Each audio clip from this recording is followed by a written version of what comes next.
Good morning, good afternoon, good evening. Good Tuesday, good Wednesday, good Saturday, depends on when you're watching, maybe you're listening. Wanted to hop on, we're doing another podcast episode on the road. So maybe we should need to start calling it on the road, speak loud on the road, DJ on the road, I don't know. Something along those lines, because as we've discussed previously, it feels like more often than not, we are on the road. So back at it again. Today, headed towards Rockwall. We'll be there for one appointment. Then back to Wiley for a sit-down meeting with a new prospective client. Then another meeting with a current client. Zoom call with a prospective consulting client, and then on to get some things done. I've got some proposals to send out and all that good fun stuff. We have some new accounts that we just onboarded, so I need to get everything in place for all of those. And so we shoot these and then we publish them kind of down the road. I'm shooting this one. Yesterday was Memorial Day. Had a great Memorial Day. Thankful for all of those that made the ultimate sacrifice for our freedoms that we know and love, and grateful for their sacrifice and the things that they have done for us that none of us could probably ever even imagine. So grateful for that. I hope you had a great Memorial Day as well. So today, get right into it. This is what I want to talk about. Marketing and advertising obviously is what we do, and it's what we're extremely passionate about and truly believe in, because we just see the fruits of that labor. When executed correctly and efficiently, it is an incredible tool for any business to have in their arsenal. Obviously, we believe wholeheartedly in digital. Just firmly believe that that's where we are this day and age. Not to knock print, or when I say print, it's very broad, but newspapers, magazines, every door direct mail, postcards, flyers, anything along those lines. I think there's still a place for some of those things if they are within budget. I think that you again measure expectation the same way that you should with digital, but even more so is I personally, if you ask my personal opinion without trying to hurt anybody's feelings, is I believe that the price point for print in most scenarios is higher than the potential return that you will see. I believe that readership is not nearly, it's not just something that I believe, it's just statistically true. Readership is not where it used to be. Attention is not on those things like it used to be, whether you want to call it, Valpak, or again, newspapers, magazines, flyers, everything like that. I believe it's become more almost like cold email, where you're going to have to blast out, 6 figures worth of those things to hope to get, a 1%, response rate, let alone, close rate. So that's just my personal opinion. Again, have seen it, but that's just, again, my kind of personal opinion. So if you're doing great with print, I think there are some businesses that are doing fantastic with print. So if you're still seeing great returns, then by all means, keep doing that. But when it comes to digital, I want to give you the kind of top things that we hear in these kind of conversations, whether it's with a prospective client, we're consulting with a client, we're not actually doing the execution, or we will be down the road, or some variation of that. The common things either we hear or we see. Number one is they have unrealistic expectations for their budget. So if I had to give you any piece of advice, it would be that you need to marry realistic results with your budget. We have regular conversations with businesses that they don't really have a marketing and advertising budget. They've never really set aside a certain amount of revenue, profit, money, whatever you want to call it, to go directly towards their marketing and advertising. They have grown by referral. They have grown by word of mouth.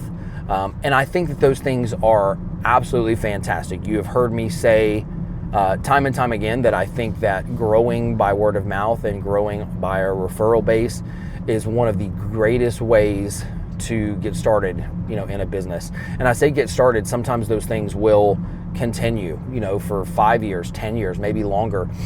But when we start having the conversation with any business owner, any client that, they're wanting to grow rapidly, they're wanting to scale their business. They have been stagnant at $2.5 million or $5 million or $25 million for 3-4 years. That, hey, we're not, making any less money, possibly with, maybe their margins are a little less than they used to be, so maybe they're not making as much money, but reasonably, like they're comfortable, they're doing okay.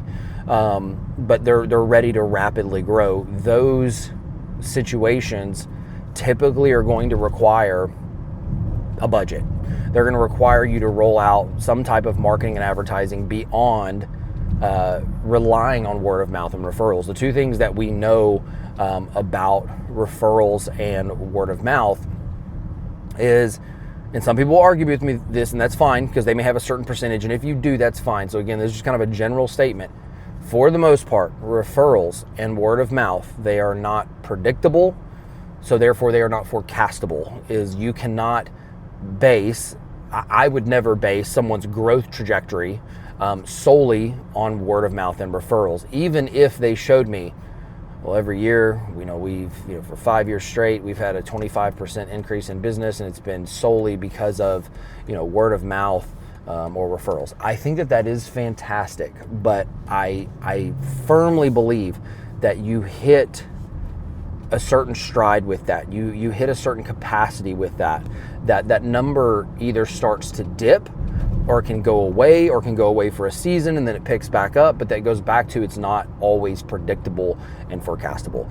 So it goes back to you have to have some type of budget, but then to my point, you have to have a reasonable expectation. We have these conversations where, well, what does it cost to, let's do Meta, that's what you're recommending, Facebook and Instagram, let's roll that out.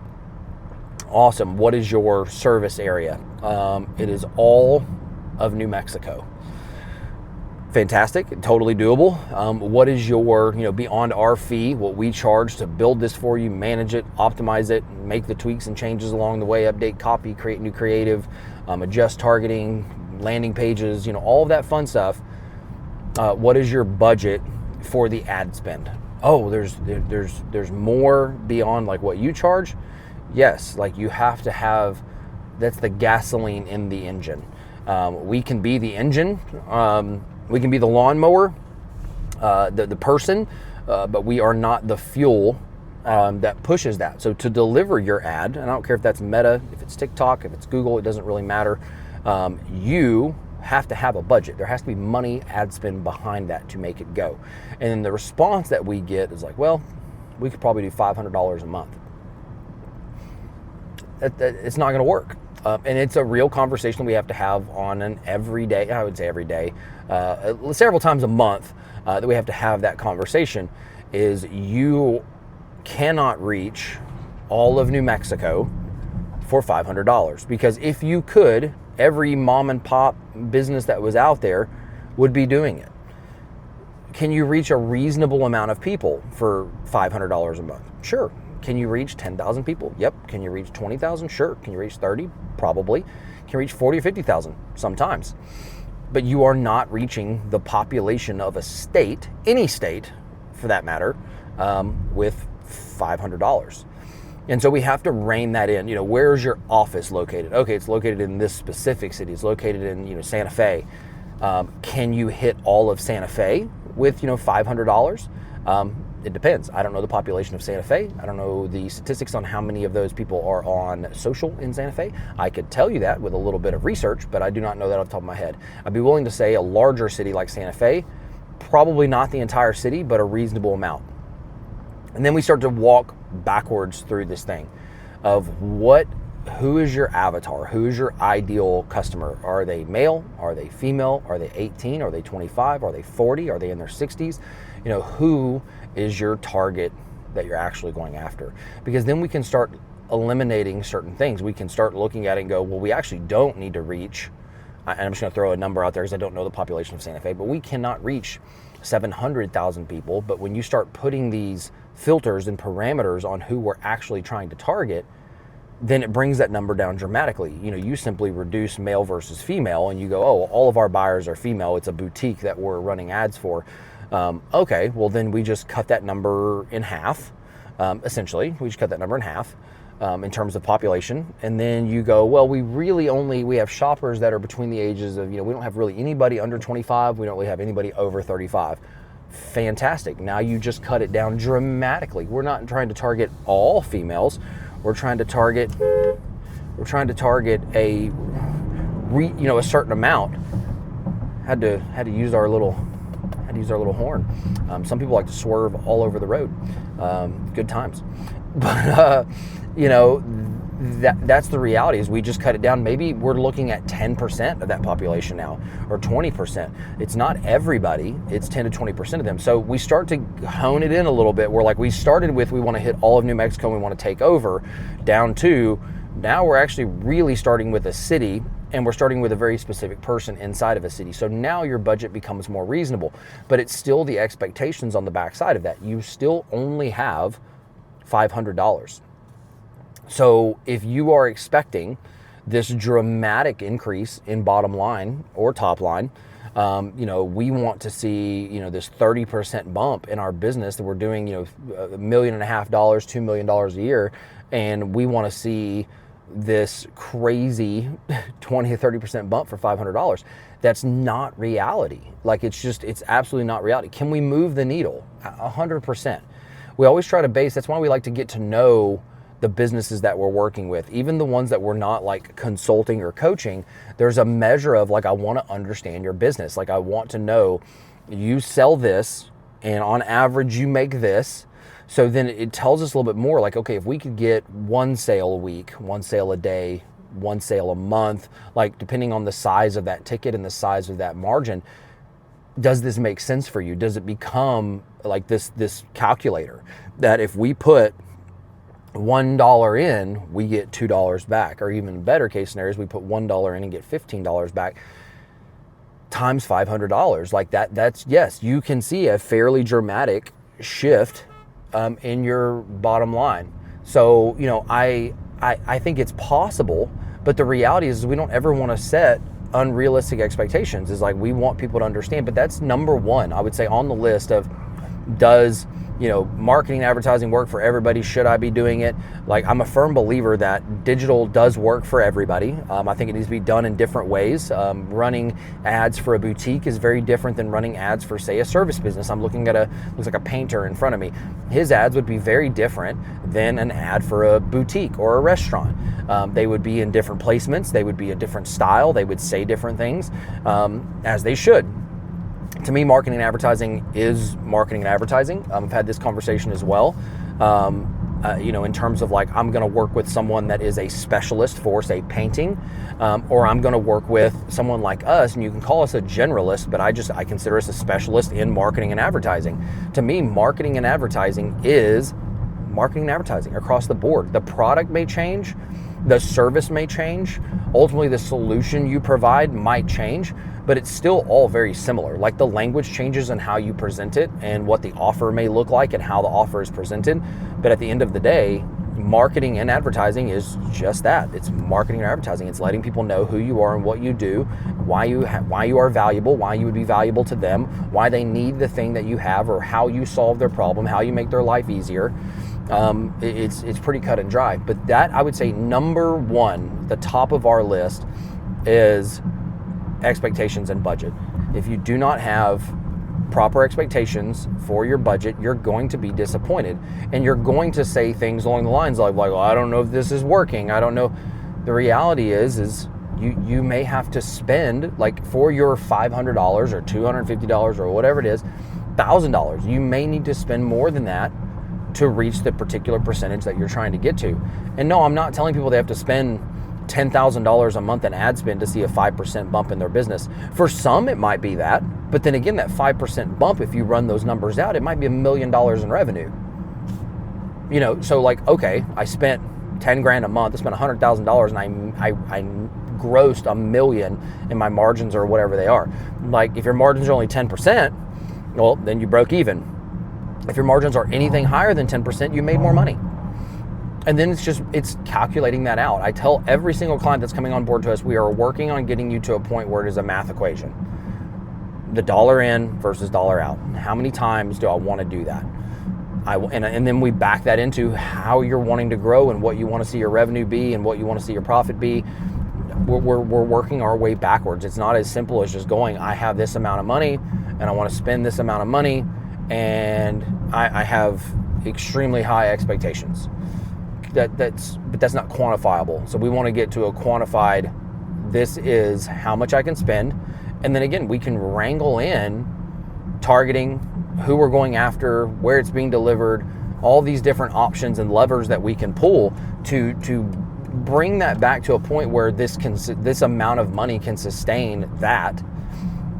But that is, I would say, number one. So for you is whether you are working with us, you are doing it in-house, or you are working with another agency, is you need to have that conversation. And you need to have probably some internal conversations first. You need to really determine like how much can we put into marketing and advertising if it were to move the needle this much. Where are we trying to go? What are we trying to do? And what can we reasonably afford to put into marketing and advertising? And sometimes the question is what can we, like, if I don't do this, what is the possibility? If I don't do this, am I happy with being at the same revenue number or growing by 5% organically or like whatever that is? Sometimes you have to look at it from that angle because people's brains work differently. So sometimes it's, what if I don't do this? What is the outcome? So that's number one. Measure your expectations with your budget and make sure those two things are aligned. And if they're not, you don't know how to walk through that, something obviously we can help you with. It's something that your agency that you may be working with should be able to help you with. If you have a marketing and advertising professional in your office handling this on staff, they should be able to answer that question as well. Next, reasonable timeline. This is another question that we get. So pretty much, can we expect this revolutionary change in our business to happen overnight? Yes and no. What we try to tell people is realistically if I'm being super realistic, the first 90 days. The first 90 days, there is so much connection and us getting access to accounts and ensuring the accounts are set up the right way, making sure they've been connected to us the right way, making sure we have the right access, we have the right assets. To give you perspective, like when a client onboards with us, they receive an onboard email that has a link. We create Google Drives for every single client. They have access to it. Not only the things, if we're creating content, will be in there, whether it's photos, videos, whatever it may be, but also their collateral is like, we need their logos. We need it in various shapes and sizes. We need, maybe we're not creating content, so we're relying on that client for those photos or videos. All those things have to be in there. There's another link that allows them to connect essentially every asset they have in terms of Facebook page, Instagram page, TikTok page, Google My Business, Google Tag Manager, ad accounts, LinkedIn, X, literally anything that they would want to connect to us that we are going to be working on, they can do it essentially from one link. If they don't have some of those things, then they may have to create things. Like if they have a Facebook page but don't have an ad account, they're going to have to create an ad account and then use that same link to go back and kind of connect it. But it makes it a lot easier than like having to go navigate Meta Business Suite or Meta Business Manager and then also go over to Google and figure out where is permissions and access inside of there. It cuts out some of that like trying to figure out. It makes it a little more streamlined. So we've created that, but that's what happens. Like they get this email that's like, welcome, we can't wait to get started. Here's the list of things we need. We have some clients that knock it out in a day or two. We have other clients that we're following up with them 10 days later, 12 days later. And like, hey, you connected a couple of things, but like we're still missing the actual ad account, or we got the ad account, but we don't have a page. Hey, we've got everything on the page and ad account side, but we don't have any of your collateral. And like, you did not hire us to create content. So, we need that. At a minimum, we need like your logos. That way we have your colors and, all that fun stuff. So that would be number 2, is like measuring, like I'm turning this new mechanism on. Just like if you hired somebody new, how long would you reasonably give that person? Like if they came in day 1 and were like late their first week 4 times or whatever, yeah, okay, it's a little different. But if they came in, they were kind of getting started, they were, starting to do some training and starting to learn the role and learn the job, doing fine. They're not obviously a well-oiled machine just yet, but they are doing the thing.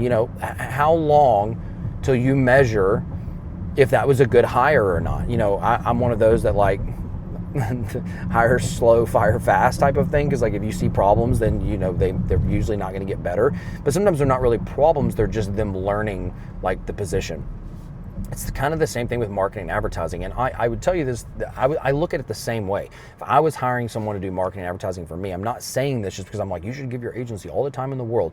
No, I think there should be measurable outcomes. Am I saying that you're going to get no leads or no traffic for 90 days? Absolutely not. You are going to start seeing things within the first few days. If we're going after traffic, you're going to see an uptick in traffic that first week. If we're doing lead gen, you are going to see leads start to be generated fairly quickly, especially through Meta. Like, it happens very rapidly. But a well-oiled machine, figuring out all the variables, maximizing the dollars that are being spent. Like, we may launch a campaign. It's like, hey, we've got 10 new leads this last week. It cost us $100. As we begin to optimize that thing, we may be able to take $10 leads down to $5, but it's figuring out, like, just because, and this is what I don't like about some agency spaces, or honestly doing it yourself, if you don't know what you're doing, is you may look at it and go, $10 leads, like we're not mad at that. Nobody really would be, but the reality is, and like you set it and forget it. Like, you're like, okay, as long as we give this thing $100 a week, then we're gonna get 10 new leads a week, it's 40 leads a month, like everybody's happy. But the actuality, like the reality of it is like those could have been $4 or could have been $5, or like half of them are not good. They're not qualified. They didn't go through a sequence. They're bad phone numbers. Like, what's the actual output? So what you have to do, and I'm telling you this again, whether you're working with us or anybody else or doing it in-house, is you have to be patient. You have to be willing to spend some money to test some things. Does this primary color work better than this primary color? Is the call to action up top? Is it in the middle? Is it a button? Is it a link? Is it a lead form on Facebook? Where is it? And if you give it that time to develop, you are going to have ultimately the machine that, like, we are trying to build for our clients. Is you are going to have this thing that outputs predictably what you want it to. And then third, very quickly, to not make this thing extremely long, is you need to have communication. Communication is so paramount. We can look at all the analytics in the world on our end, and we can say we reached this many people, we had this many impressions, we had this much lead flow. But then if we don't know the reality of the backside of that, like how many of those answered the phone, set an appointment, how many of those closed into jobs, you're seeing a certain side of it, but we're not. We tell all of our clients, the very best clients we have clients that have been with us since literally day one, still to this day, 5-6 years down the road. Clients do not really leave us, and there's a reason for that. And the ones that do, it's because we have that open dialogue, like good, bad, ugly, wins, losses, like, hey, this one, we got a call about this, and like they misunderstood the way the copy was written or whatever. Hey, cool, let's clean that up a little bit. Like, I don't want to say we're not perfect, because we put a lot of eyeballs on things before they go live. But that being said, is we want to ensure that everyone is kind of seeing it the same way, that they are interpreting the copy correctly, that they are following the path that we've laid out for them. If it's a button click to here and then they're supposed to read this and then fill out a form, we have to make those things work. We had a client that their website was down, that we did not know. I mean, it was planned that they were going to be pulling it down to do some updates and things like that. And we started seeing all of these errors, and we're like, what is going on? Luckily, it happened very quickly, but it was like all of these errors of like, this page is not connected and like it's not sending traffic. And we saw a dip in traffic, and within like a day, same day, we're like, hey, what's going on? And they're like, oh yeah, we had a planned maintenance for our website. We were taking it down for a few days because we're updating some things, and we didn't want it like half done, half not done. And we just go, It's probably information. Like, you know that we're sending traffic to your website. So it's just communication. Same thing with leads. Like, leads, we do a really good job of trying to qualify or over-qualify leads. We put them through an automation sequence, again, if the client's budget allows for it and they want that. But if we don't hear that feedback, if it's 3 months down the road and you're like, yeah, well, half our leads, like, they're not, not picking up the phone.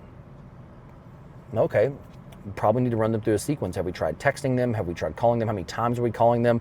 And it's that communication. And then sometimes us having that communication is them going back and going, oh, our sales guys are literally calling them one time and then giving up.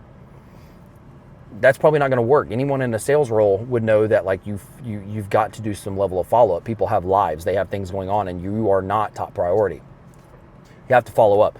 But then again, that communication from our clients, the people that we are dealing with. So for you, whether you have a marketing and advertising person in your office, or you're working with us, or you're working with another agency, like, communication to those people is key. From what you are seeing, how you're interpreting it, because you may be not looking at it the right way as well.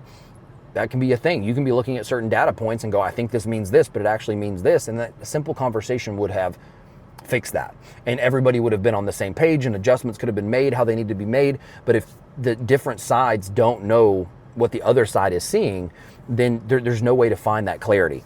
And so that's the three things that I'll give you today. It's definitely budget and expectation. It is measuring proper timeline, having realistic expectations in terms of timeline, but then also having excellent communication.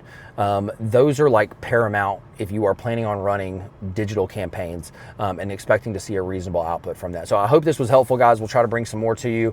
We've got literally, I think, 3 episodes that need to be published. It has been a whirlwind. I just had a kiddo graduate this weekend, family in town, friends in town. So it has been a whirlwind. So I think we'll be about 3 weeks behind. So we'll probably rapid fire these things. We might even put 2 out in a week. But I just appreciate, again, all of you that follow along. I get messages, I see comments, I see new subscribers. So it's just awesome, and we're humbled by it and love doing it. So I hope it's valuable to you. See you in the next one.